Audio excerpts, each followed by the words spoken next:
Only in America. Only in America. Only in America. Only in America. Only in America. Only in America. Only in America.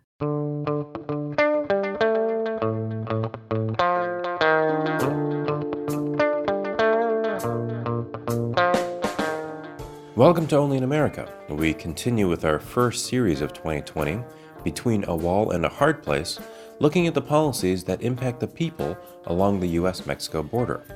For the second episode of this series, we're looking at migrant shelters in the region, how the faith community is helping, and the challenges they are facing in doing so. But what happened is some would visit and see what was going on at another church, say, or at a shelter, and meet with people and see the faces and see the desperation and meet them and hear their stories. And they would go back to their churches and say, you know what, we don't agree with the politics and of what's happening necessarily, or we don't even know what to think, but we know that this is what Jesus would want us to do. Jesus would want us to help in this situation. And so some of them started opening up their doors to house asylum seekers. From the National Immigration Forum, I'm Ali Noorani.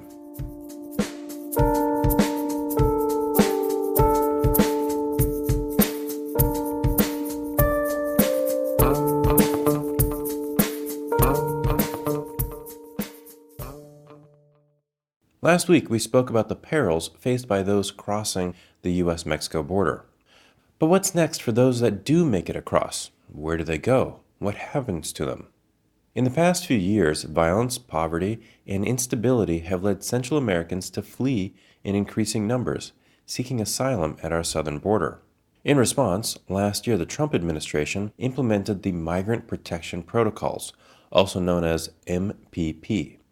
Instead of adequately addressing the situation at the border, however, MPP has only worsened the chaos as tens of thousands wait along the Mexican side of the border for their court hearings.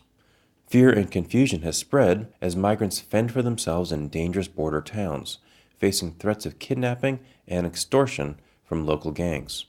Next week, we'll talk more about MPP specifically and the disorder it's created.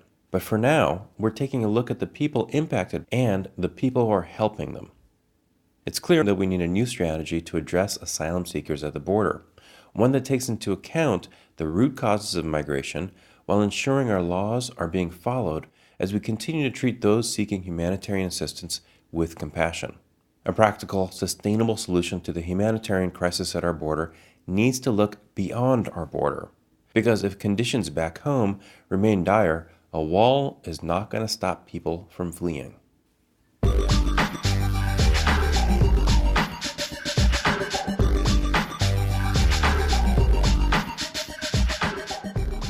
Support for the National Immigration Forum comes from the Carnegie Corporation of New York, supporting innovations in education, democratic engagement, and strengthening international peace and security.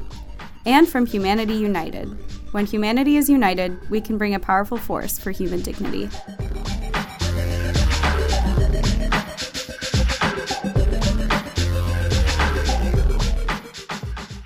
In El Paso, Texas, Sami DiPasquale has witnessed firsthand how U.S. policies have affected migrants and how his community has responded.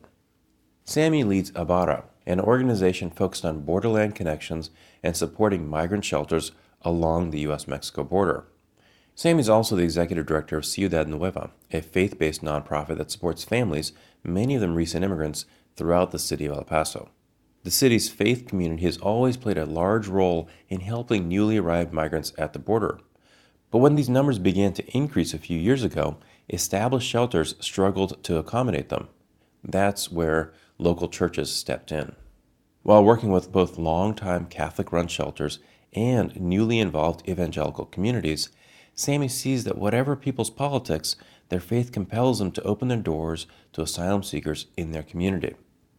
As congregations learned migrant stories and saw the extent and depth of their faith, they began to see the disconnect between the compassion rooted in their belief and the consequences of our nation's immigration policies.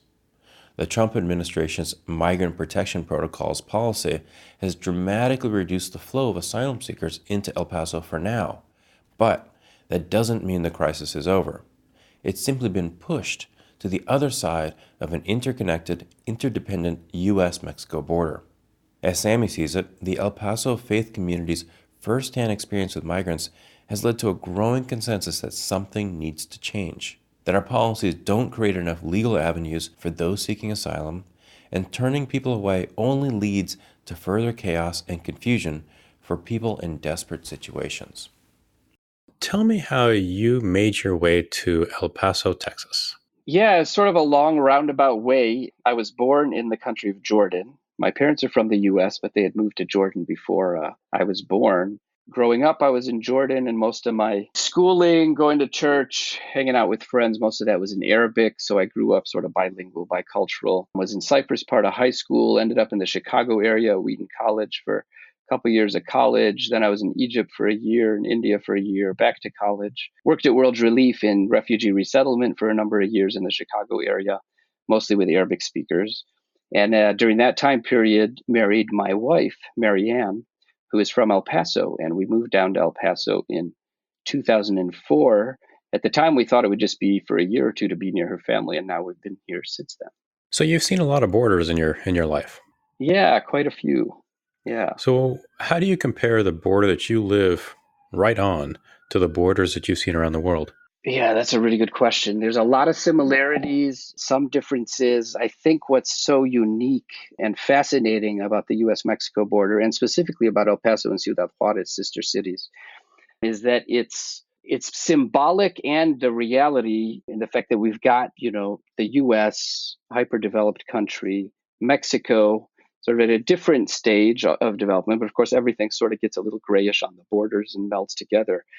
But you've got these two cities, in effect, one metropolitan area in two completely different realities. I don't think there's that many borders in the world quite like it.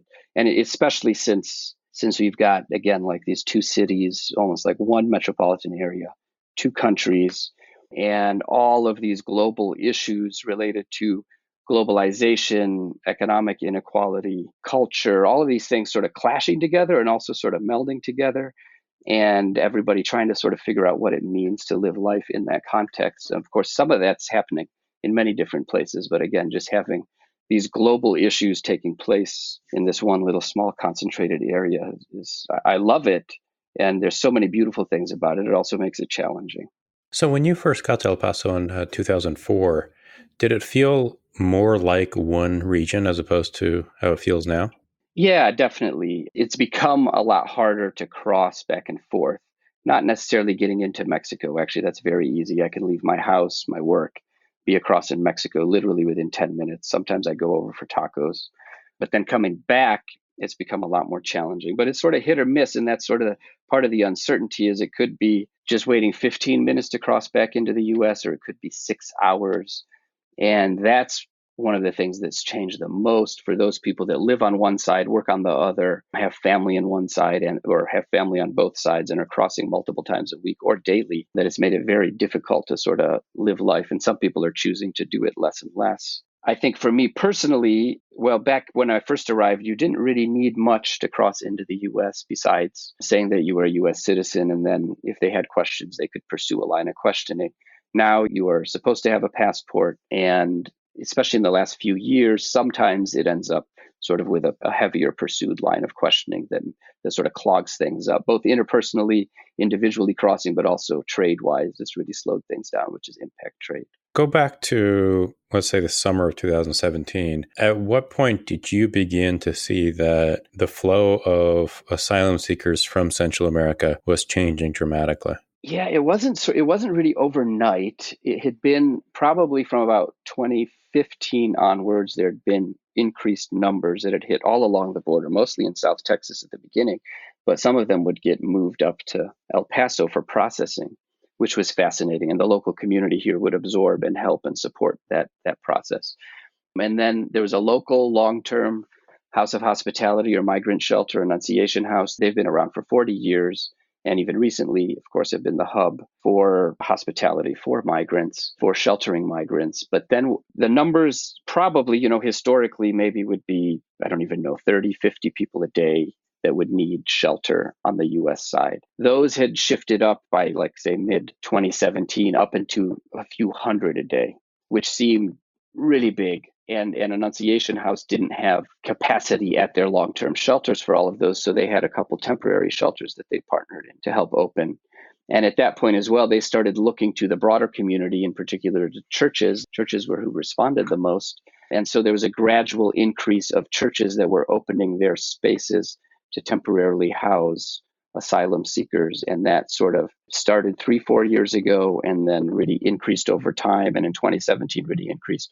2018 increased more. Early 2019 increased sort of to the height. And then after Remain in Mexico was sort of fully enforced half a year ago, that's when the numbers sort of really shifted down on the El Paso side, but on the Juarez side really bulged. So in 2017, when El Paso really started to see these numbers, what were those conversations like for you in having the conversations with the churches? And take a second to, if you don't mind, to explain, what the organization does. So I currently work with two organizations. One, Ciudad Nueva Community Outreach, is a neighborhood-based, faith-based organization working long-term with residents, with youth and families in one neighborhood in central El Paso, almost entirely families that have moved recently from Mexico. But through that work, we know many, many churches around the city and have worked a lot with groups nationally as well. And then the second organization that has started more recently, which is Abara, is focused on borderland connections. And we host border encounter groups to come visit the border, understand more what's going on. We support the shelter work on the El Paso side and on the Juarez side. And then also we're trying to connect east-west along the border with other groups doing similar work and along migrant pathways from Central America up. So those are sort of in brief the two main organizations that I work with. But back to your question from a couple of years ago, what it looked like, essentially what was needed was 2 days of temporary hospitality, 1 to 3 days really, but on average maybe a couple days, where if someone's passed a credible fear test, it's deemed that they can carry on with their asylum claim in the U.S. They've been into ICE custody for a few days, up to a few weeks. They're released, the parents with an ankle monitor, or at least one adult in the family with an ankle monitor. Keep in mind, this is all families. And then really they just need 1, 2, 3 days of support locally to get to their ultimate destination, which could be anywhere around the country. Almost nobody was wanting to stay at the border. They all had family members or friends who were going to support them during the months or maybe even years that their asylum process was going forward. So they just needed a space to sleep, to eat, to get a change of clothes, to have a little rest, some information, contact family, and then catch a bus or maybe even a plane to go visit their family members. So those were the services that were being offered by the temporary shelters. Annunciation House approached or made public in smaller circles sort of that need. And so churches started considering, do we want to open up some of our space for migrants to stay in? And initially, it had just been mostly a Catholic response. For many years, really, the Catholic Church was the church that was responding to most of the needs on the border, and a lot of the Protestant churches, some of the mainline denominations were involved, just a couple of them. But certainly the evangelical churches were not involved or even aware of much of what was going on. But what was fascinating in 2015 and even a little earlier was some of the traditionally maybe more conservative evangelical churches started questioning, what does it mean to pursue our faith, or in the Christian tradition to follow Christ in this context? It was amazing to see, because, obviously we know this is politically an issue that can bring a lot of tension, and it was bringing a lot of tension in churches, and churches were divided as to how they should respond, and in particular if they were sort of conservative evangelical churches. But what happened is some would visit and see what was going on at another church, say, or at a shelter, and meet with people and see the faces. And often, again, this is a young mom with 2 little kids, and see their faces and see the desperation and meet them and hear their stories. And they would go back to their churches and say, you know what, we don't agree with the politics and of what's happening necessarily, or we don't even know what to think, but we know that this is what Jesus would want us to do. Jesus would want us to help in this situation. And so some of them started opening up their doors to house asylum seekers. And what was the sense of the leadership of these particular churches after they made that decision? Did they regret it? For the most case, no. I would say overwhelmingly, it ended up being a real blessing for the church, and more people would get involved. We helped quite a few churches sort of become engaged in that way. And it was pretty amazing to watch sort of a progression, because a lot of people didn't quite know what to think about and maybe were suspicious, but to their credit, they would go and show up and maybe help out a bit, see what was going on. And almost all of them in the end thought that they were doing exactly what they needed to be doing. Now, there were exceptions. It wasn't necessarily a safe decision for leadership in the churches to do that. And some of the churches did lose some members or some funding, but I don't think the leaders ever regretted it. And there was a corresponding increase in interest from a whole lot of people within the congregation or even outside the congregation. I know hearing or being familiar with circumstances where it ended up drawing more people into the church because they were like, you know what, if a church is involved in this way, this is something that we would really want to be involved in. And this is how we see our faith playing out in this context. And they would know that it was a risky decision on the church, and they would respect that, and it would be drawn to it for that sake. And the congregants, what was their experience like in terms of getting to know and getting to hear the story of the migrant? It differed from setting to setting. Every church was autonomous in a way. They had sort of some best practices that were given to them. But I could say there was a number of things that were really moving. One was that I think there's this, there's a narrative out there and also a belief, I think, that many people who are coming in are trying to sneak in and might be dangerous and come in to cause harm. And I never heard one instance with the thousands and thousands that came through, of asylum seekers that came through. I never heard of one instance of church members who felt that way after serving and meeting and hearing stories from asylum seekers. Quite the opposite. They were like, wait, these are, humble, kind, seemingly hardworking people, especially like I'm thinking about in one instance where as it's approaching the end of the couple days of hosting, they're cleaning everything up, getting things ready, and all of the, asylum seekers are pitching in and doing almost all of the work. And that's really, I think, a great testimony for those who were hosting, just to see some of the character of those who were staying there and just wanting to help in any way they could. Second thing that is really important to understand is, especially for Protestants in the U.S., that in particular Honduras, El Salvador, and Guatemala, which were at that time the countries where most were coming from, are highly Protestant. They have the highest percentage of Protestant population of any of countries in Latin America. And like, for instance, in Honduras, I believe now it's like higher percentage Protestant than it is Catholic. So that wasn't the impression that a lot of the Protestant churches, I think, in the U.S. or here in El Paso had. And that was very surprising to them.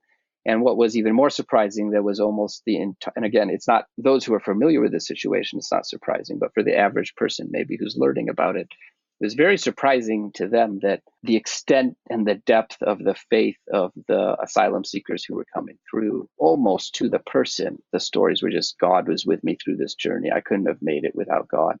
I am on this journey because, God has been with me the whole time. And if, say, church member asks to pray with an asylum seeker, they'll finish and the asylum seeker will be like, can I pray for you? And there's just have an amazing sort of deep emotional prayer for the other person. And there's just this realization that there's this shared faith, even, despite maybe cultural and national and language differences, the shared faith that was there that maybe was a surprise. And again, coming from the Christian tradition, to me, it doesn't matter where someone is coming from faith-wise. We're called to love our neighbors and to help and to support.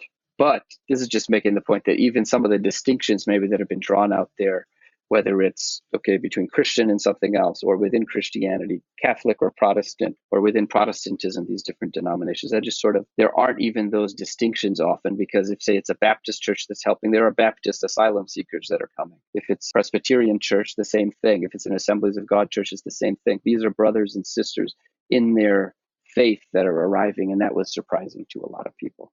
Did people's personal experiences at these moments, did they help them better understand what is good, bad, and otherwise about our nation's immigration policies?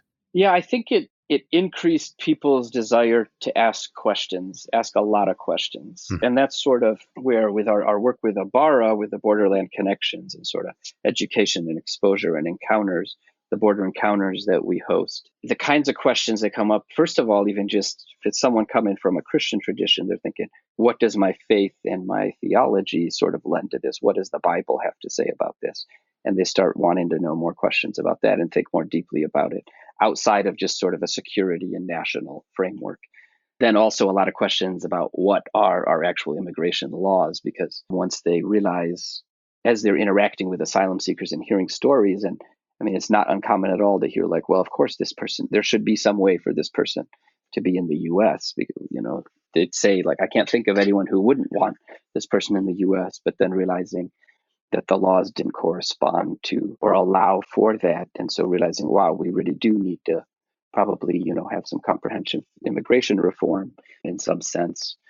And then also, again, it created so many questions in people's minds about what's the interplay between humanitarian work, loving our neighbors, caring for those who are suffering, versus nationalism, tight boundaries, deciding who's in and out, security. And so I can't say that, it's not like people walked away with incredibly clear answers from all of it, but it certainly generated a lot more questions and realizing the depth of the situation, and that what has happened historically and what's happening now isn't necessarily the best possible solutions to what we need, and that we do need some new solutions. So now when churches come and visit with you to learn more about the border, what's their response when they see how remaining in Mexico or the migrant protection protocols have been implemented in essence, these camps just on the other side of the border? What's their response?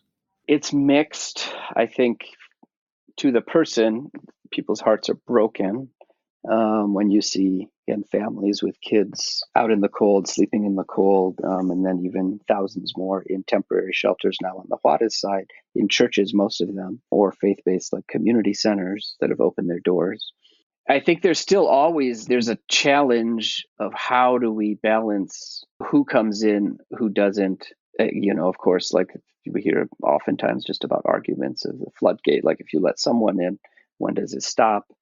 But there's a consensus, I think, that something needs to change and that we do want and need avenues for people to be able to come in, whether they're in these instances, these are mostly people fleeing for their lives from very dangerous situations. And there needs to be an avenue for that. And we want to, as a nation, have an avenue for that. But even on top of that, even if it's someone fleeing from poverty, desperation, hunger, that we also want to have more opportunities for that within our immigration laws. One of the things I think that most everyone walks away with that isn't necessarily part of the larger narrative is that the situation on the ground in the countries and the locations where people are fleeing, for the most part, is really devastating. There's so many hard things that people are fleeing from. And that's, I think what we've tried to do a lot is basically say, you know what, of course, we're a compassionate people. And my goodness, these people are in a terrible situation. Of course, we want to help, but they're in a terrible situation because they're being tricked by cartels to come up. Therefore, if we have strong security and a big border wall, they're going to know they can't come up, and then they won't be tricked into coming, and then that solves the solution. And I've heard that over and over again, that kind of sort of talk. What's missing from that whole piece is that there are very real reasons that people are leaving, and there are people that are dying every day, and that's why people are fleeing, because they are under threat. Again, not, of course, are there some people that are not fleeing for their lives? Yes. Are there some people that are being tricked into coming? Yes. But by and large, they are fleeing from a very real situation. And so that's something that I think people walk away with like, wow, this isn't just going to get solved by crazy strong security, because it's not addressing the issues on the ground in Central America. We contribute as a nation to some of those realities on the ground in Central America, from our foreign policy, even from our domestic policy, whether it's immigration or deportations, from our drug consumption, which then fuels and funds the cartels in those countries. We contribute to the situation on the ground, and what are things that we can do from our space to help with that. Well, it's just so important that you're providing this real opportunity to learn about the situation on the border and learn from the people who are making this incredibly dangerous journey. It's just remarkable. Thank you. Yeah. Thank you. Well, I feel like we could talk another 2 hours, but only have one other question for you. And this question I ask for everybody is, name of the podcast is Only in America. So just to complete this sentence, Only in America, ... I would say only in America do we have the opportunity to truly engage and grapple and even fight about these issues to the extent that we can. So many other places I've lived, these conversations get shut down. And I think it's great that we have the opportunity to be able to dialogue to be able to disagree and to be able to move forward and hopefully change our laws. That's what contributes to us being the United States of America, is that opportunity to really openly fight with each other, if it's fighting, but hopefully like respectfully dialogue with each other and be able to change some of our laws for the better.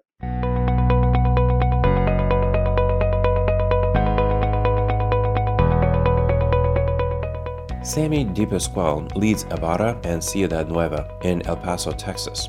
You can find more information about Sami at our website, immigrationforum.org/podcast. And while you're there, subscribe to Only in America to stay up to date when new episodes are released. Tune in next week to our next chapter of Between a Wall and a Hard Place. We'll hear about the chaotic policies migrants face when they arrive and how deterrence only creates more disorder. We'll learn about the Remain in Mexico policy, how children and families are at risk, and what a more effective system would look like. Only in America is produced and edited by Emily Chow, Joanna Taylor, and Megan Wetmore. I'm Ali Nirani. Talk to you next week.